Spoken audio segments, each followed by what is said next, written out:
semua, kali ini kita akan masuk ke materi yang sangat menarik, yaitu tentang pengenalan peralatan laboratorium. Nah, bagi kalian yang mungkin saat ini adik-adik semua yang sedang duduk di bangku kelas 6 SD, pastinya tidak lama lagi kalian akan memasuki sekolah menengah pertama, yaitu SMP. Nah, di sana nanti tentunya berarti kalian harus sudah mulai masuk ke laboratorium ya, karena akan ada pembahasan atau subjek fisika, kimia, dan juga biologi yang tentunya memerlukan lab sebagai tempat praktek kalian. Jadi ini adalah waktu yang sangat tepat untuk kalian mempelajari berbagai peralatan di laboratorium. Nah, bagi kalian yang mungkin sudah duduk di bangku SMP, SMA, bahkan di perkuliahan, mungkin ini sudah menjadi hal biasa untuk kalian. Tetapi pasti ada berbagai hal-hal kecil yang mungkin kalian lupakan tentang bagaimana cara menggunakan peralatan di lab dengan benar dan bagaimana cara merawat. Oke, hal pertama yang harus kita ketahui adalah peralatan laboratorium itu berbeda-beda dan tentunya dirancang dengan teliti agar ilmuwan atau orang yang ingin menggunakan peralatan tersebut dapat melakukan percobaannya dengan efektif atau dengan benar. Nah, setiap peralatan tersebut tentunya memiliki fungsi tertentu. Ada peralatan yang digunakan untuk mengukur massa. Ayo, kira-kira alatnya apa namanya? Nah, ada juga yang digunakan untuk menyimpan, mengaduk, memanaskan, dan bahkan memindahkan zat ke wadah yang lain seperti itu. Nah, yang pertama sekali yang akan kita bahas yaitu adalah bagaimana cara menggunakan peralatan laboratorium dengan benar. Nah, jadi Miss harap kalian perhatikan dengan baik ya penjelasan ini, dan boleh juga kalian tuliskan di notebook kalian kira-kira apa saja yang akan kita bahas dalam video kali ini. Nah, peralatan laboratorium yang digunakan untuk menyimpan dan menampung zat itu biasanya terbuat dari kaca. Ayo diingat ya, sekali lagi Miss ulangi. Peralatan laboratorium yang digunakan untuk menyimpan dan menampung zat biasanya terbuat dari kaca. Peralatan semacam itu digunakan untuk memanaskan zat. Nah, peralatan yang terbuat dari kaca tadi yang digunakan untuk memanaskan zat, di sini sudah mencantumkan 3 peralatan, yaitu yang pertama gelas beker, yang kedua adalah Bu Erlenmeyer dan tabung reaksi. Ketiga, peralatan ini terbuat dari kaca ya, dan tahan untuk memanaskan zat. Seperti yang kalian lihat di gambar, di dalam sana terdapat zat yang mungkin akan dipanaskan. Dan tentunya si kaca ini didesain memang tahan panas sehingga dia bisa tetap kuat atau tidak pecah saat dipanaskan di atas api seperti itu. Nah, kemudian di sini ada lagi peralatan yang fungsinya untuk mengukur massa zat. Mengukur massa itu berat. Contohnya timbangan 3 lengan dan timbangan elektronik. Nah, selanjutnya kita ke peralatan yang digunakan untuk mengukur volume zat. Nah, di sini ada 2 peralatan. Yang pertama ada gelas ukur, pipet dan aspirator. Nah, kedua peralatan ini harus kalian pahami bahwa peralatan ini digunakan kebanyakan pada zat cair. Ya, karena apa? Karena apalagi si pipetnya itu tentunya digunakan hanya untuk mengambil cairan, ya.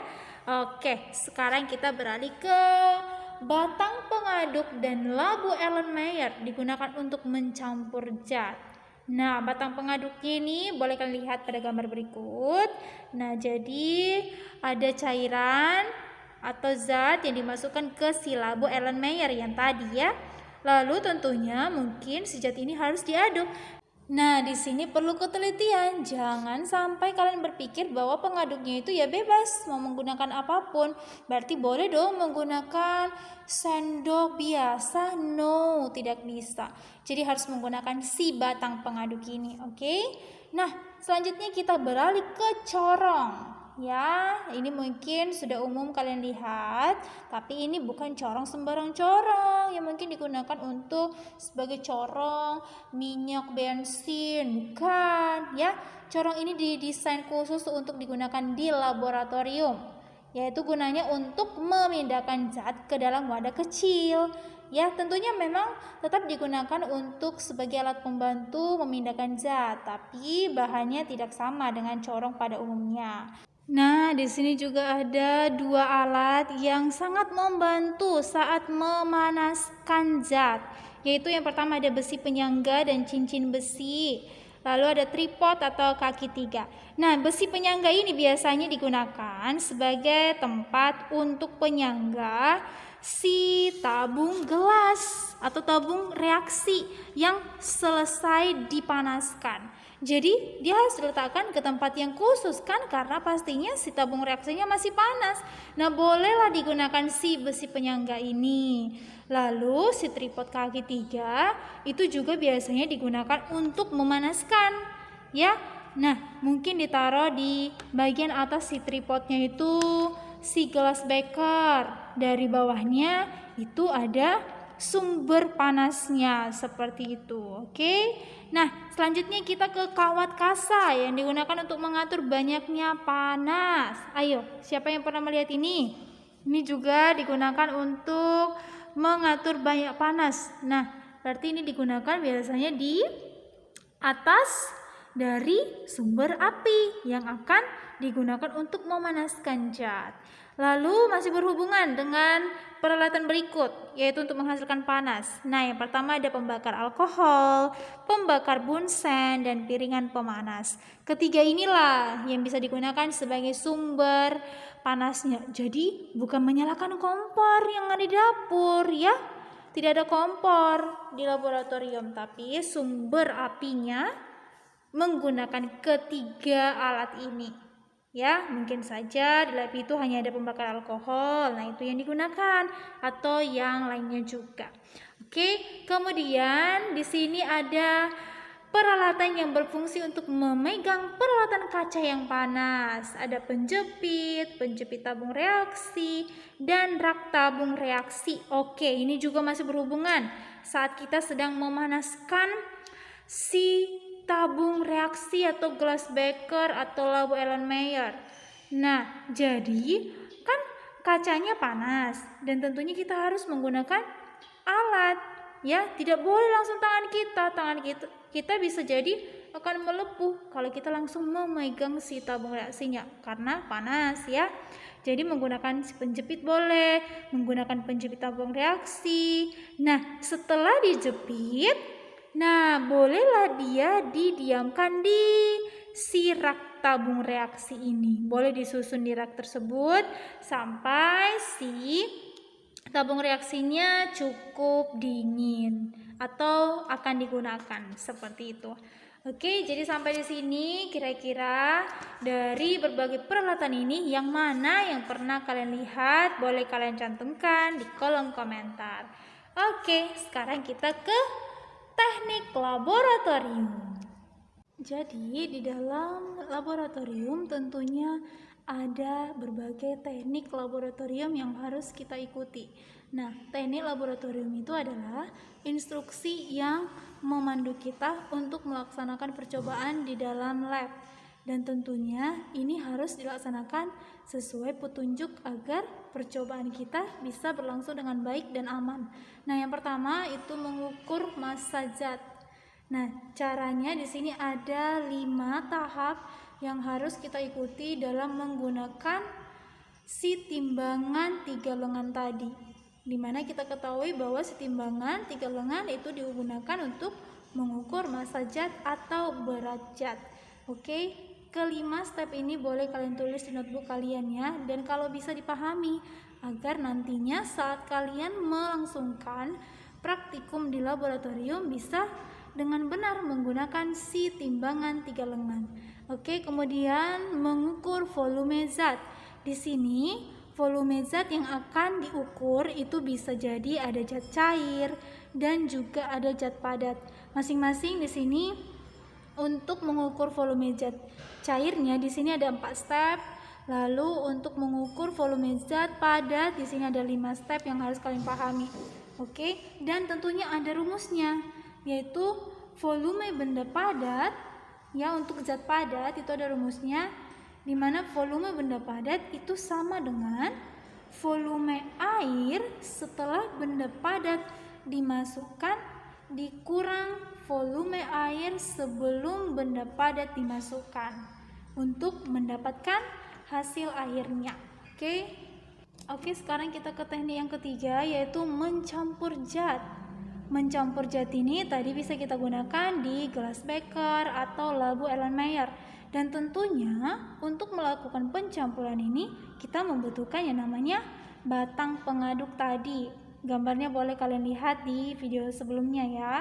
Dan mengaduknya juga harus berhati-hati, jangan sampai si gelas beker atau labu Erlenmeyernya pecah karena sangat kuat diaduknya seperti itu. Jadi kalian boleh mengikuti 3 step yang ada di sini.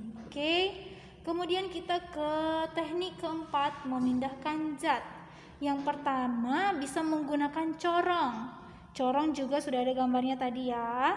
Di sini ada 3 step yang harus kalian ikuti agar pemindahan zat itu bisa dengan bagus dipindahkan ke tabung yang lain. Kemudian yang kedua masih di pemindahan zat itu bisa menggunakan batang pengaduk. Caranya boleh kalian perhatikan juga dengan gambar ini dan ada 2 step di sini ya. Jadi kita sediakan dulu si gelas beker dan si batang pengaduknya kita taruh tepat di tengah-tengah si gelas beker. Nah, botol yang berisi zat yang harus dipindahkan itu saat dituangkan harus menyentuh batang pengaduk seperti yang terlihat di gambar berikut. Nah, kemudian kita masih di pemindahan zat dengan menggunakan pipet dan aspirator. Di sini ada 5 step yang harus kalian ikuti berserta dengan gambarnya agar kalian lebih jelas untuk memahami bagaimana caranya. Kemudian di sini dengan memanaskan zat. Memanaskan zat boleh menggunakan gelas beker dan juga boleh menggunakan labu Erlenmeyer ya. Dan tentunya dipanaskan dengan menggunakan pemanas seperti ada pembakar alkohol tadi kan. Lalu ada juga si pembakar bunsen. Boleh juga menggunakan piringan pemanas. Kalau di step ini ada 4 step, dia menggunakan si piringan pemanas. Boleh juga seperti itu ya. Diikuti stepnya saat ingin memanaskan zat. Lalu yang kedua, memanaskan zat dengan menggunakan tabung reaksi.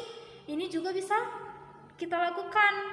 Ya, ini juga cukup simpel karena kita tinggal menyalakan si pembakar bunsen, lalu memasukkan zat ke tabung reaksi, lalu kita arahkan si tabung reaksi itu tepat di atas pembakar bunsen sampai dia panas. Dan tentunya untuk memegang tabung reaksi ini kita juga harus menggunakan penjepit ya, agar tangan kita terlindungi dari panas.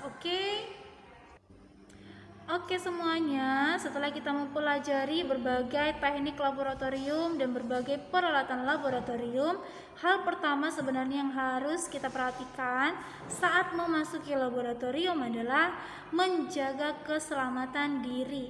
Di sini Miss cantumkan 10 prosedur keselamatan yang harus kita ikuti di laboratorium saat kita masuk dan sampai kita keluar lagi dari laboratorium.